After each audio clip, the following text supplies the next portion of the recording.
করবো মোচাতে কাঁকড়া। কড়াইতে দিয়ে দিচ্ছি তেল, তেল গরম হয়ে গিয়েছে। এবার দিয়ে দিচ্ছি পেঁয়াজ কাঁচা লঙ্কা। পেঁয়াজ ভাজা ভাজা হয়ে গেছে, সামান্য পরিমাণে রসুন দিয়ে দিচ্ছি। এর মধ্যে দিয়ে দিচ্ছি এবার কাঁকড়াগুলো।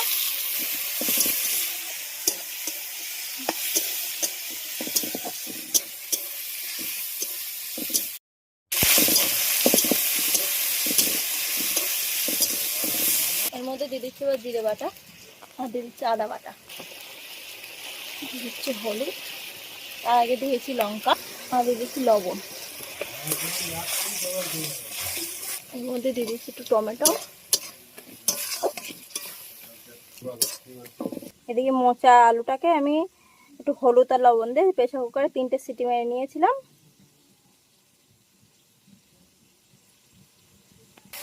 মশলার থেকে তেল ছেড়ে দিয়েছে, এবার মোচা আলুটাকে দিয়ে দেবো। এর মধ্যে কিন্তু কোনো জল দেবো না, এইভাবেই কষানো হবে। এর মধ্যে দিয়ে দিচ্ছি চিনি,